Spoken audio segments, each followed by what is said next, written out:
is a U.S. military base or installation of some sort in a different country.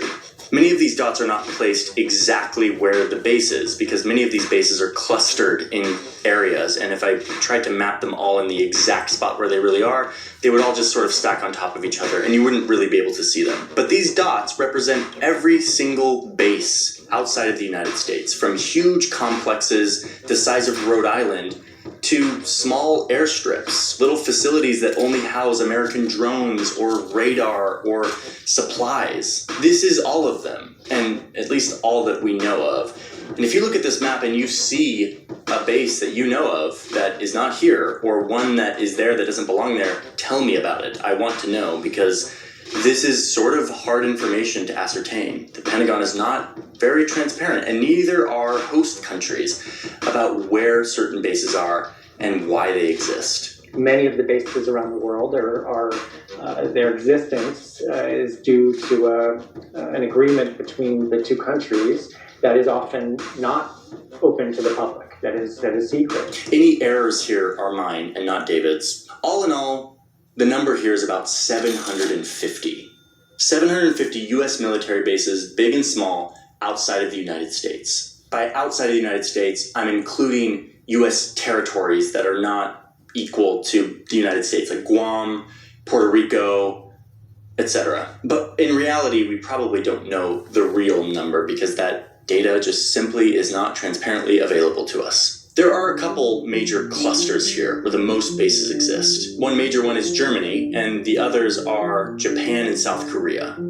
These are basically holdovers from World War II and the subsequent Korean War, when the US, who won the war, came in and occupied these countries in order to set up a new government, write a new constitution, and to help the post-war transfer to a new government. But what's most interesting to me aren't these clusters that came about because of World War II, but instead the far-flung, sort of unexpected or little-known places that the US military has a little footprint. Like all the dots in Africa, which have popped up in recent years as the US has expanded its presence there.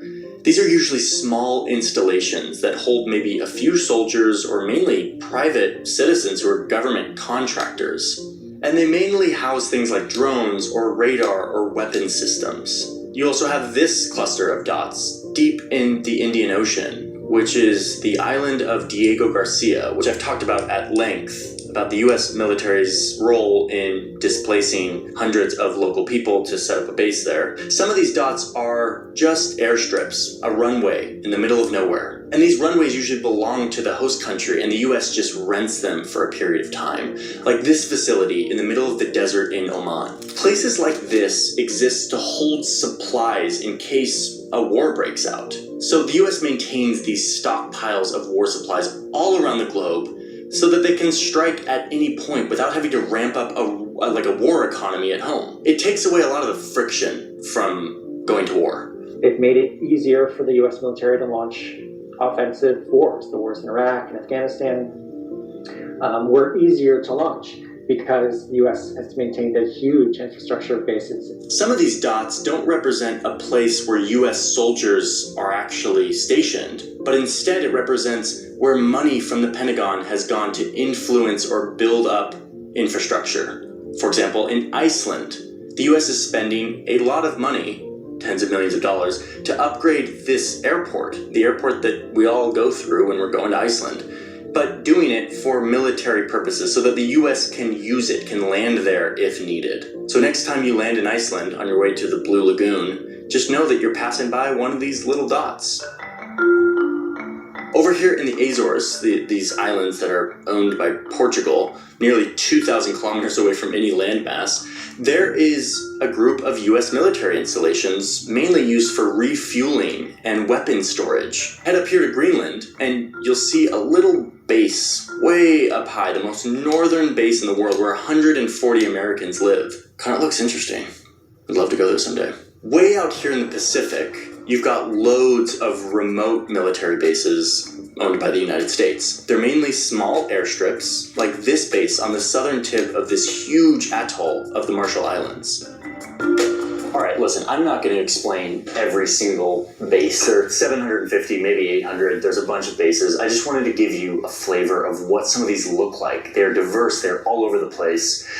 And they're fascinating to me. I have been compiling accounts of people who live next to U.S. military bases. I have over 100 accounts from people that, from my call out on Instagram, I want more. I want to make an entire video about life next to a base. And that is why I'm calling upon all of you. I'm going to put a link in my description to like a survey. It's like a form of like what it's like to live next to a U.S. military base. I have it right here. And I'm going to be checking it. You can fill out this form, and then I will get your response, and I will read through your response, and I will use that to construct an understanding of what life is like next to a U.S. military base. I talked to David a bunch about this too. He's done a bunch of research, done a bunch of interviews, and I want to keep talking about this. So if you don't live next to a military base, I want to hear from you, like, what are your thoughts about this? Whether you're an American or not an American, like, does this seem right? Does this seem like the right choice, the right thing for our taxpayer money to be going towards?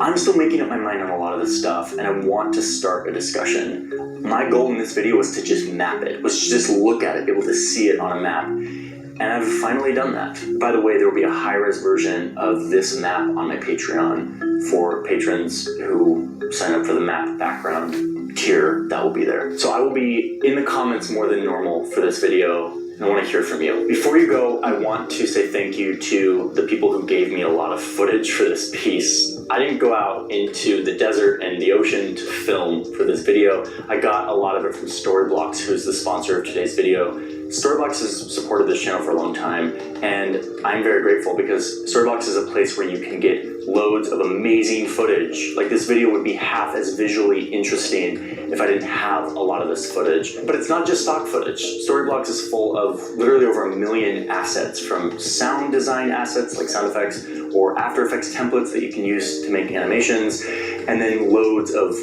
beautiful high-res 4K footage that you can download, wait for it, unlimited amounts if you're a subscriber. Like, you just subscribe, you pay one price a month, and you can download as much as you want of this like really good stuff. I've been using Storyblocks as long as